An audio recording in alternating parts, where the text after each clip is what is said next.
پاکستان میں تازہ ترین مردم شماری 3 سال قبل 2017 میں مکمل کی گئی تھی، جس کے نتائج دسمبر 2020 میں کابینہ نے منظور کیے اور مشترکہ مفادات کی کونسل نے اس سال اپریل میں۔ Peoples party, MQM، Jamaat Islami اور پاک سرزمین پارٹی نے نتائج پر اعتراض کرتے ہوئے اسے متنازع قرار دیا۔ اب ملک میں آباد مذہبی اقلیتیں بھی اعداد و شمار پر سوال اٹھا رہی ہیں۔ ان کا دعویٰ ہے کہ مردم شماری میں ان کی درست گنتی نہیں کی گئی۔ اب مردم شماری کے نتائج بہت اہم ہوتے ہیں کیونکہ انہی کی بنیاد پہ انتخابی حلقہ بندیاں ہوتی ہیں، اسمبلیوں میں جنرل اور مخصوص نشستوں کی تعداد متعین ہوتی ہے، انتظامی یونٹ بنائے جاتے ہیں، وسائل کی تقسیم ہوتی ہے اور ووٹ بینک اہم یا پھر غیر اہم بن کر سامنے آتے ہیں۔ چھٹی مردم شماری جو ویسے ہی 10 کے بجائے 19 سال بعد ہوئی، اس کے نتائج کے مطابق اقلیتوں کی آبادی ملک کی کل آبادی کا 3.5% کے قریب ہے۔ 1998 سے 2017 کے درمیان پاکستان میں مسلمانوں، ہندوؤں اور شیڈیول کاسٹ برادریوں کی آبادی میں اضافہ ہوا ہے، جبکہ مسیحی، احمدی اور دیگر اقلیتوں کی آبادی میں کمی۔ ہندو برادری آبادی میں تھوڑے سے اضافے کے ساتھ ملک کی سب سے بڑی مذہبی اقلیت بن کے سامنے آئی ہے، لیکن ہندو کمیونٹی لیڈرز کا کہنا ہے کہ ان کی گنتی بھی درست نہیں ہوئی، جبکہ سکھ مذہب سے تعلق رکھنے والوں کی شکایت ہے کہ ایک تسلیم شدہ مذہب کے تعلق رکھنے کے باوجود انہیں مردم شماری میں علیحدہ سے نہیں گنا گیا بلکہ دیگر مذاہب کے خانے میں شمار کیا گیا۔ 2017 میں پشاور ہائی کورٹ نے ان کی درخواست پہ مردم شماری فارم میں الگ خانہ بنانے کا حکم بھی دیا تھا، مگر تب تک دیر ہو گئی تھی۔ پاکستان کے آئین کے مطابق تو ہر 10 سال بعد مردم شماری کرانا لازم ہے، لیکن تازہ ترین مردم شماری کے نتائج پہ جو سوال اٹھے ہیں ان کے بعد وفاقی وزیر برائے منصوبہ بندی اسد عمر نے کہا کہ اس سال ستمبر یا اکتوبر میں نئی مردم شماری کا عمل شروع کیا جائے گا، جسے مارچ 2023 تک مکمل کر لیا جائے گا۔ تو اقلیتی برادریوں کے تحفظات پہ مزید ہم بات کریں گے رکن سندھ صوبائی اسمبلی اینتھنی نوید سے، جو کہ سندھ اسمبلی کے واحد مسیحی رکن ہیں، پیپلز پارٹی سے ان کا تعلق ہے اور کمیونٹی کی سطح پہ خاصے متحرک بھی ہیں۔ بہت شکریہ وائس آف امریکہ کے لیے وقت نکالنے کا۔ سب سے پہلے تو میں آپ سے یہ جاننا چاہوں گی کہ آپ کی نظر میں اقلیتوں کے تحفظات کیسے دور کیے جا سکتے ہیں، جو ڈیٹا اب تک سامنے آیا ہے اس کے بارے میں۔ بہت شکریہ جی۔ دیکھیے، جو ہمارے ملک میں جو مردم شماری رہی ہے، یہ جو 19 سال کا یہ جو ایک طویل عرصے کے بعد جو مردم شماری ہوئی ہے، اس کی کریڈیبلٹی پہ تو بہت سارے سوالات ہیں۔ ملک کے تمام صوبوں کو، تمام آبادیوں کو، اسی طریقے سے جو ریلیجیس کمیونٹیز ہیں اور خاص طور پر کرسچن کمیونٹی ہے، اس کا تو اعتراض اس پہ پہنچ سکتا ہے۔ حالانکہ جیسے ضیاء صاحب فرما رہے تھے، یہ ہمارے ساتھ اس کمپین میں شریک تھے، ہم نے اپنے پورے ملک میں چرچز کی بنیاد پر 2017 میں اس سلوگن کے ساتھ ہم آگے بڑھے کہ اپنے آپ کو گنوانا ہے، اپنے آپ کو منوانا ہے۔ اور اتنی میسو اس کے ساتھ کمپین کے ساتھ جب لوگوں نے اپنے آپ کو مردم شماری کے اس پورے پروسیس میں جب اپنے آپ کو گنوانے کی بات کی، تو وہاں پر جہاں رزلٹ ہونے چاہیے تھے کہ ہماری جو ہے وہ تعداد بڑھتی، وہ کم ہو گئی۔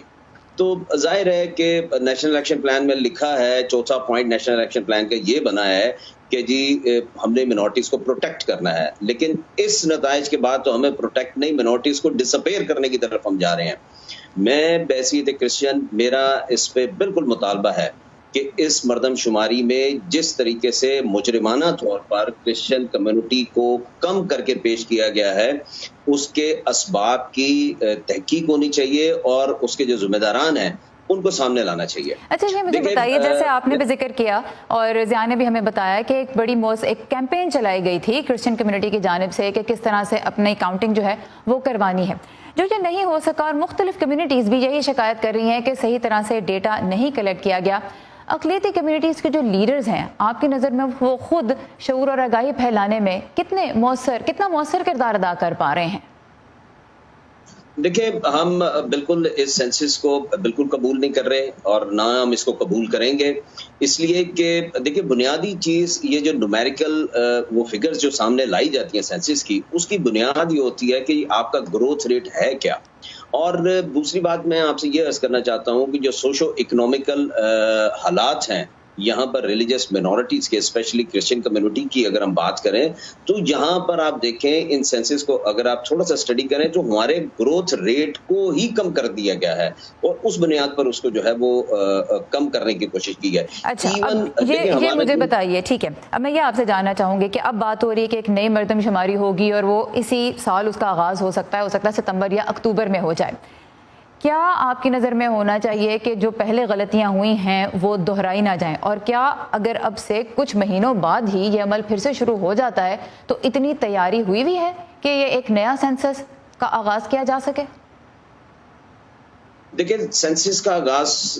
ہونا یا اس کی تیاری کرنا یہ ریاست کی ذمہ داری ہے. جہاں تک میری ذمہ داری ہے بینگ اے پارلیمنٹیرین اور جو میری کمیونٹی کا جہاں تک اس جو میرے ساتھ یہ جو ظلم اور زیادتی کی ہے ریاست کے اداروں نے،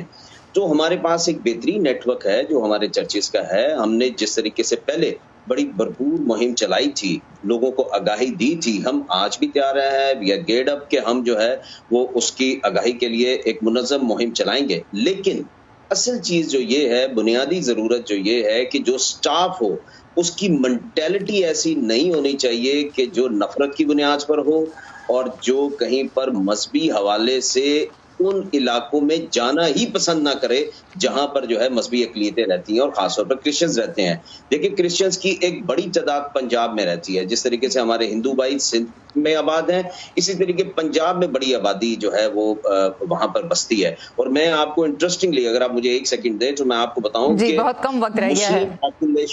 مسلم پاپولیشن کا جو گروتھ ریٹ ہے وہ 50.3% وہ ہے اس سینسس میں. مطلب وہ اس طریقے سے بڑھتے ہیں، اور ہم جو ہے جو پہلے جو ہمارا گروتھ ریٹ تھا ہم اس سے کم نظر آئے. تو آپ کی لیکن یہ بات بہت آپ نے مطلب دلچسپ کہی کہ آپ اور آپ کی کمیونٹی تیار ہیں، جب بھی نیا سینسس ہوگا آپ لوگ اس کے لیے تیار ہیں. لیکن دیکھنا اب یہ ہے کہ جنہوں نے سینسس کرانا ہے، جو عملہ اس میں شریک ہوگا، ان کی تیاری کس طرح کی ہوگی. ہم مزید اس موضوع پہ آنے والے پروگرامز میں بات کریں گے، اور وائس آف امریکہ کے سوشل میڈیا اور ویب پلیٹ فارمز پہ بھی. اینتھنی نوید، بہت شکریہ آپ کے وقت کا.